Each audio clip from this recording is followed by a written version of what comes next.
If you want to multiply two integers, is there a better method than the one we learned back in third grade? To give you the final answer to this question, you'll have to wait until I provide you with a toolbox for analyzing divide and conquer algorithms a few lectures hence. What I want to do in this lecture is convince you that the algorithm design space is surprisingly rich. There are certainly other interesting methods of multiplying two integers beyond what we learned in third grade. And the highlight of this lecture will be something called Karatsuba Multiplication. Let me introduce you to Karatsuba Multiplication through a concrete example.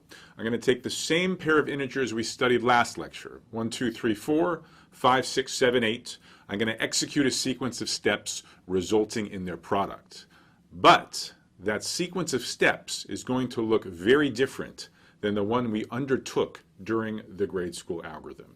Yet, we'll arrive at exactly the same answer. The sequence of steps will strike you as very mysterious. It'll seem like I'm pulling a rabbit out of a hat. In the rest of this video, we'll develop more systematically what exactly this Karatsuba multiplication method is and why it works. But what I want you to appreciate already on this slide is that the algorithm design space is far richer than you might expect. There's a dazzling array of options for how to actually solve problems like integer multiplication. Let me begin by introducing some notation for the first and second halves of the input numbers x and y. So the first half of x, that is 56, we're going to regard as a number in its own right called a. Similarly, b will be 78, c will be 12, and d will be 34. I'm going to do a sequence of operations involving only these double-digit numbers a, b, c, and d. And then after a few such operations, I will collect all of the terms together in a magical way, resulting in the product of x and y. First, let me compute the product of a times c and also the product of b times d. I'm going to skip the elementary calculations and just tell you the answer. So you can verify that a times c is 672, whereas b times d is 2652. Next, I'm going to do something even still more inscrutable. I'm going to take the sum of a and b, I'm going to take the sum of c and d, and then I'm going to compute the product of those two sums. That boils down to computing the product of 134 and 46, namely 6164. Now, I'm going to subtract our first two products from the results of this computation. That is, I'm going to take 6164, subtract 2652, and subtract 672. You should check that if you subtract the results of the first two steps from the result of the third step, you get 2840.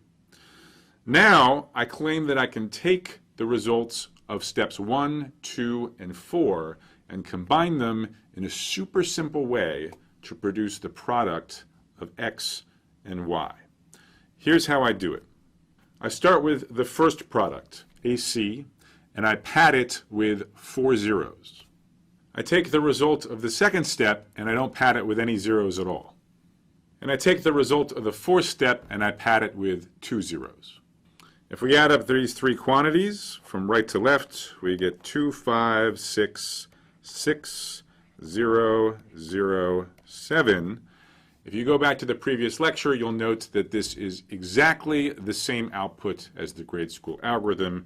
That is, this is in fact the product of 1, 2, 3, 4, and 5, 6, 7, 8. So let me reiterate that you should not have any intuition for the computations I just did. You should not understand what just went down on this slide. Rather, I hope you feel some mixture of bafflement and intrigue. But more to the point, I hope you appreciate that the third grade algorithm is not the only game in town.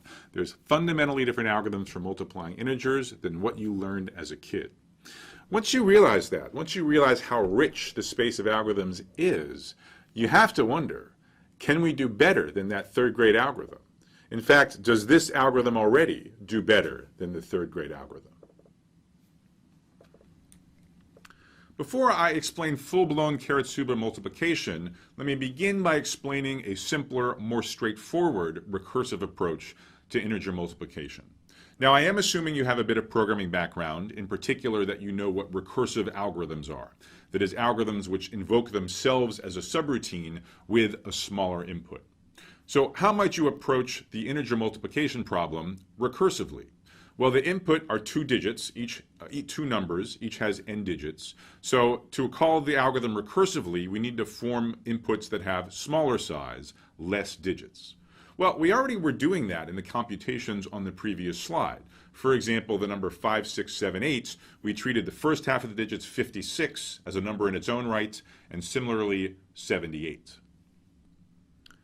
In general, given a number x with n digits, it can be expressed, decomposed, in terms of two n over 2 digit numbers, namely as a, the first half of the digits shifted appropriately, that is multiplied by 10 raised to the power n over 2, plus the second half of the digits b.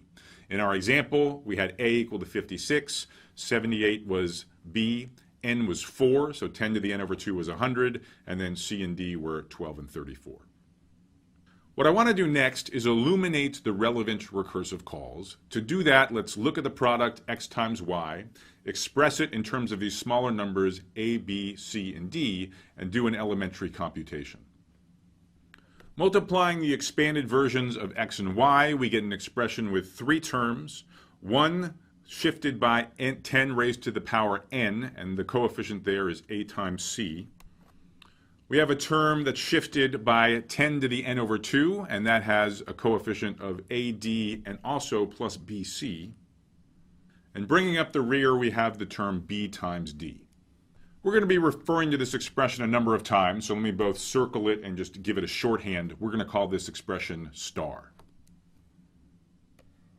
One detail I'm glossing over for simplicity is that I've assumed that n is an even integer.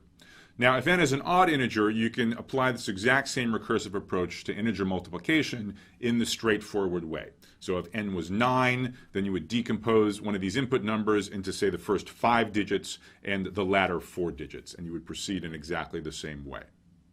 Now, the point of expression star is if we look at it, despite being the product of just elementary algebra, it suggests a recursive approach to multiplying two numbers. If we care about the product of x and y, why not instead compute this expression star, which involves only the products of smaller numbers, a, b, c, and d? You'll notice, staring at the expression star, there are 4 relevant products, each involving a pair of these smaller numbers, namely AC, AD, BC, and BD. So why not compute each of those 4 products recursively? After all, the inputs will be smaller. And then once our 4 recursive calls come back to us with the answer, we can formulate the rest of expression star in the obvious way. We just pad A times C with n zeros at the end. We add up AD and BC using the grade school algorithm and pad the result with n over 2 zeros. And then we just sum up these 3 terms, again using the grade school addition algorithm.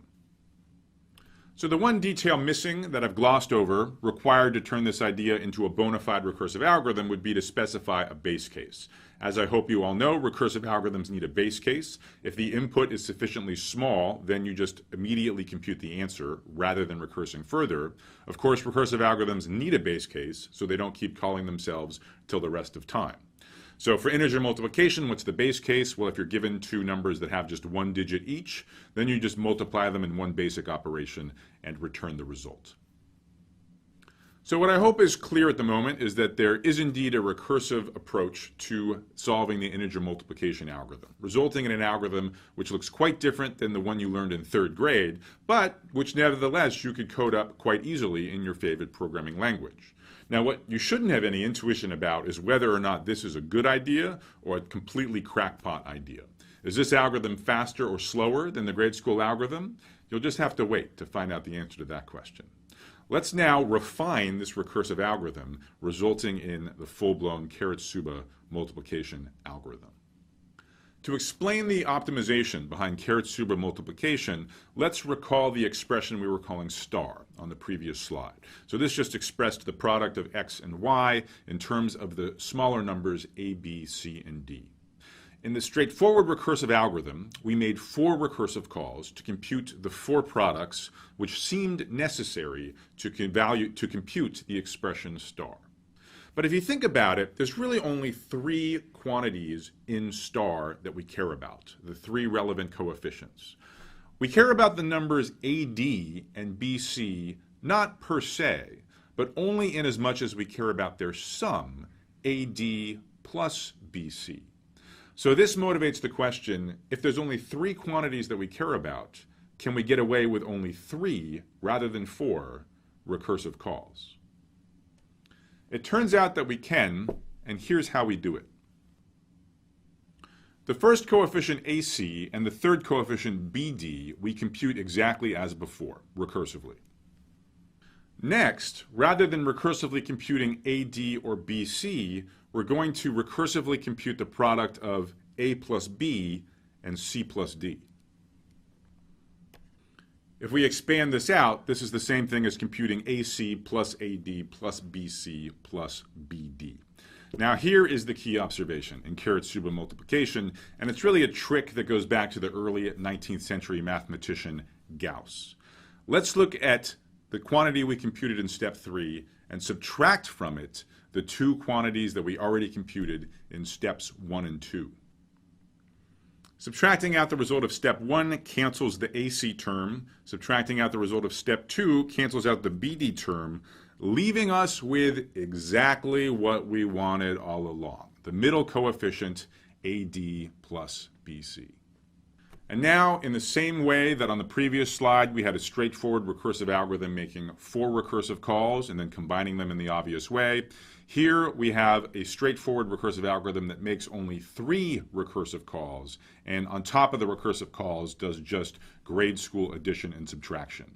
So you do this particular difference between the 3 recursively computed products, and then you do the shifts, the padding by zeros, and the final sum as before.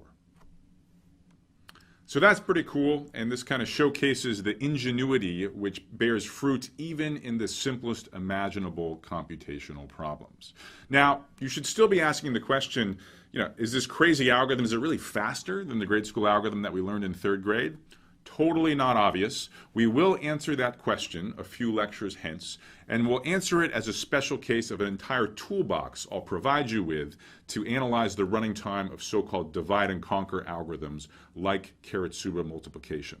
So stay tuned.